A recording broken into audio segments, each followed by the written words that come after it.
Seruput kopi dulu, Lur. Sekarang kekuatan udara Indonesia mulai naik kelas pelan-pelan. Kedatangan jet tempur Dassault Rafale bukan cuma soal beli pesawat baru, tapi juga soal masuknya paket persenjataan modern yang sebelumnya belum dimiliki penuh oleh TNI AU. Indonesia memang sudah lama mengenal rudal Mika dari kerjasama dengan Prancis, terutama Presiden untuk sistem Republik pertahanan udara Indonesia, kapal perang tiba TNI di AL. tempat acara. Tetapi dengan hadirnya Rafale, kemampuan rudal Mika naik level karena sekarang bisa digunakan langsung sebagai senjata ke udara modern untuk pertempuran udara jarak dekat maupun menengah. Image Mika sendiri bukan rudal biasa. Rudal ini punya dua versi utama, yaitu Mika RF dengan radar aktif dan Mika IR dengan pencari panas inframerah. Kombinasi dua sistem ini membuat pilot Rafale punya fleksibilitas besar saat duel udara. Kalau lawan menggunakan jammer elektronik untuk mengganggu radar, maka versi inframerah masih bisa mengejar target.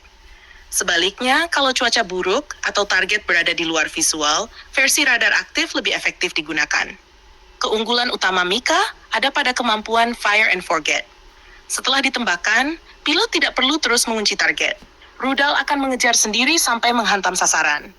Dalam pertempuran modern, kemampuan seperti ini sangat penting, karena pilot bisa langsung bermanuver menghindari serangan balasan. Namun yang paling membuat banyak negara Asia Tenggara mulai memperhatikan Indonesia adalah kehadiran rudal Meteor. MBDA Meteor adalah salah satu rudal udara ke udara paling berbahaya di dunia saat ini. Rudal ini menggunakan mesin ramjet, sehingga tetap memiliki energi tinggi bahkan di jarak jauh.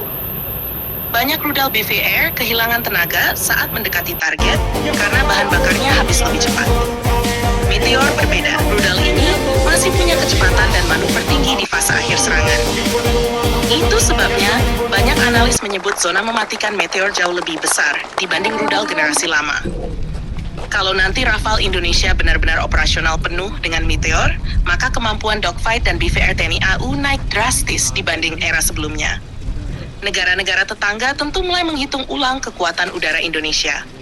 Karena kombinasi Rafale dan Meteor bukan sekadar simbol modernisasi, tetapi juga meningkatkan deterrence atau daya gentar. Lalu ada lagi senjata yang mulai ramai dibahas, yaitu bom pintar Hammer. AESM Hammer adalah bom pintar modular buatan Prancis yang bisa dipasang di Rafale.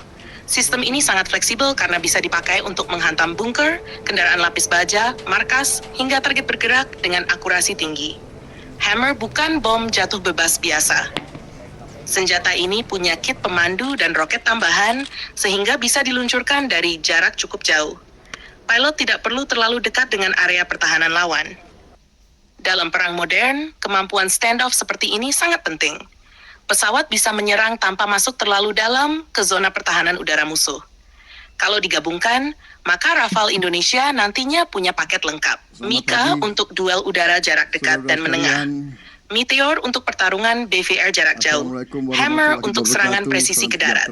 Itu baru dari sisi persenjataan. Belum lagi kemampuan radar AESA, sensor elektronik, dan peperangan elektronik Rafale yang memang terkenal kuat.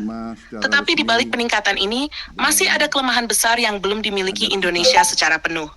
Yang pertama adalah satelit militer, navigasi, dan pengintaian. Negara dengan kekuatan udara modern biasanya punya satelit sendiri untuk pemetaan target, komunikasi aman, navigasi militer, dan intelijen real-time.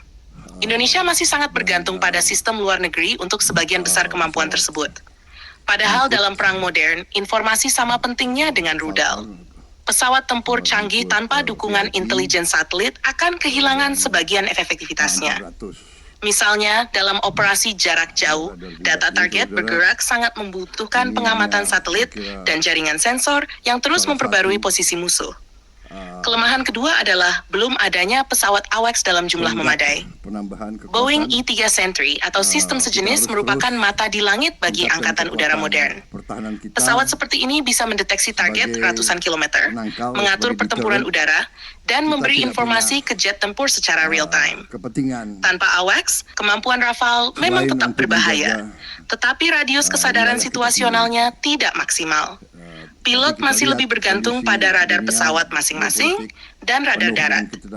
Karena itu banyak pengamat menilai langkah Indonesia berikutnya seharusnya bukan hanya membeli jet tempur, tetapi juga membangun ekosistem tempur udara lengkap.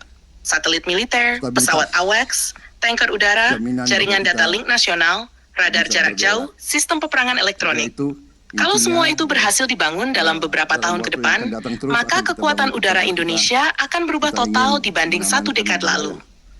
Saat ini TNI AU memang belum setara negara besar seperti Amerika, Tiongkok, atau Rusia. Tetapi arah modernisasinya mulai terlihat jelas.